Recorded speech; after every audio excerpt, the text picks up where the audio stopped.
Hi friends, welcome to cbcharepalli బ్రాహ్మణవంటలు. ముందుగా సబ్స్క్రైబర్లకు అందరికీ కూడా హృదయపూర్వక ధన్యవాదాలండి. ఈ వీడియోలో మా అమ్మగారు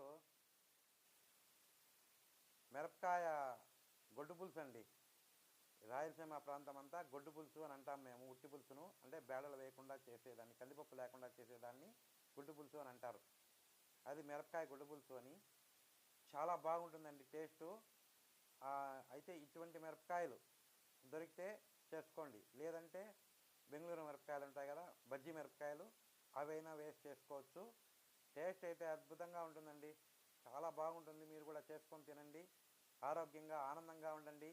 ఈ వీడియో మీకు నచ్చినట్లయితే లైక్ చేయండి, షేర్ చేయండి, సబ్స్క్రైబ్ చేయండి, పక్కనే ఉన్న గంట సింబల్ ప్రెస్ చేయండి. అప్పుడే మేము చేసే వీడియోలన్నీ మీకు నోటిఫికేషన్లు వస్తాయండి.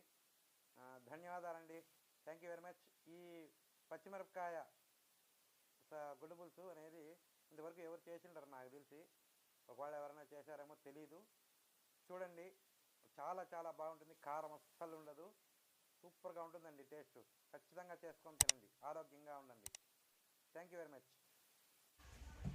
పచ్చిమిరపకాయల పులుసు చేస్తున్నాను ఈరోజు. వట్టి పులుసు, కాకరకాయల మాదిరి.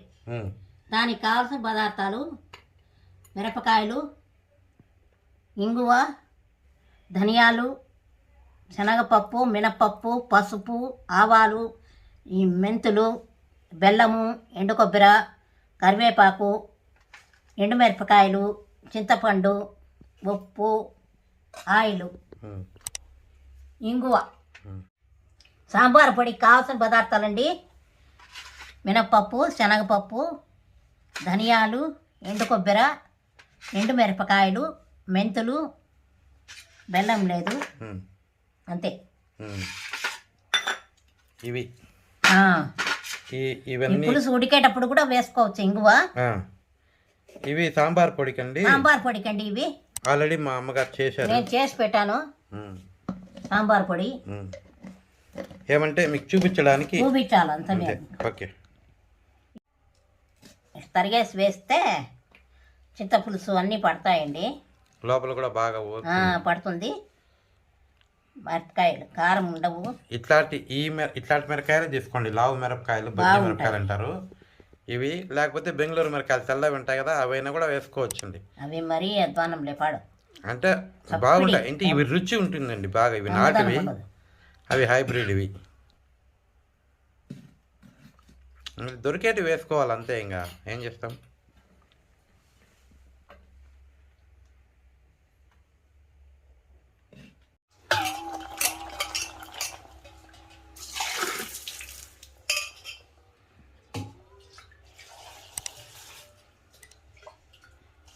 నీళ్ళు వేసి ఉడకపెట్టాలండి.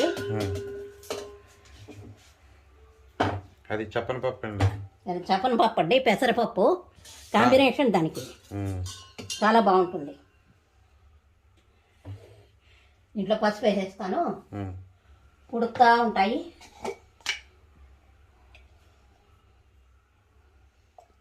ఉడికినాక మళ్ళీ అన్నీ వేద్దాం. పెసరపప్పు అయిపోయింది.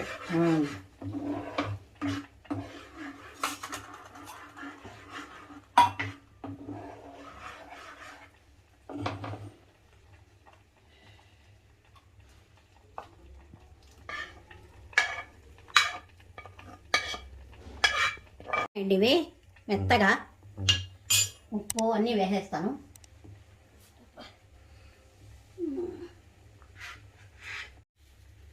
ఉప్పు అండి, తగినంత ఉప్పు. ఇంకా కరివేపాకు, చింతపండు.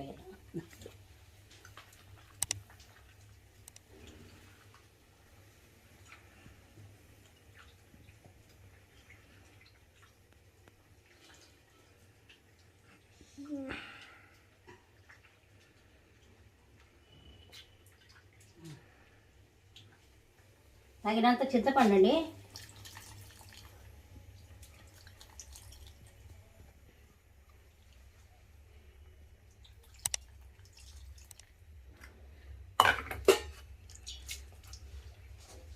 పులుసు పొడి వేసేస్తా.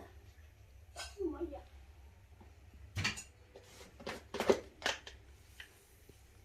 సాంబార్ పౌడర్ వేస్తున్నాను. పులుసు పొడి 3 చెంచాలు వేసాను. మిరపకాయలు కదా ఏమన్నా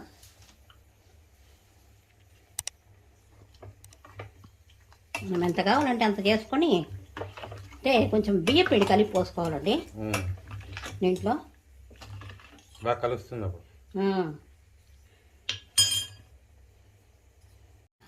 ఉడికినాక మళ్ళీ బెల్లం అండి తీయక కావాలంటే తీయగా వేసుకోవచ్చు. కొంచెము బెల్లం వేసాను.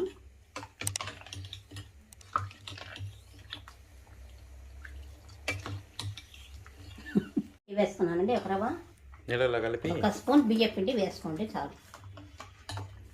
అంటే మనకు పులుసు కలవడానికి అంటే.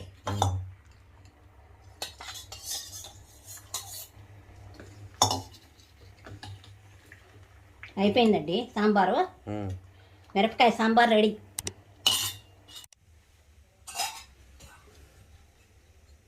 నూనె అండి,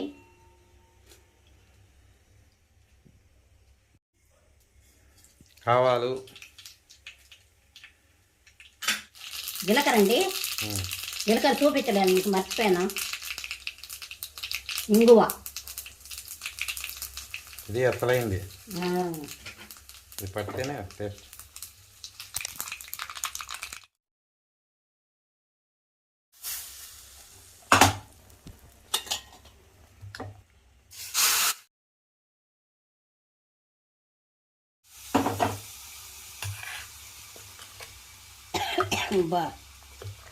బాగుంది, మంచి వాసన వస్తుంది. పప్పు, పెసరపప్పు, పచ్చిమిరపకాయల పులుసు రెడీ అయిందండి. మీరు కూడా చేసుకొని తిని ఎలా ఉందో మాకు చెప్పండి. ఈ పచ్చిమిరపకాయ సాంబారు ఒట్టి పులుసు అండి, దానికి కాంబినేషన్ ఇది పెసరపప్పు. ఇది వేసుకొని అమ్మగా తినండి కదా. వేడి అన్నంలో నెయ్యి వేసుకొని తింటే, పప్పు కలుపుకొని అన్నంలో పప్పు కలుపుకొని నెయ్యి వేసుకొని బాగా తర్వాత ఆ సాంబారు నంచుకొని తినాలి. అప్పుడు రుచి అద్భుత. అట్లా ఖచ్చితంగా చేసుకొని తినండి, చాలా చాలా బాగుంటుందండి రుచిగా.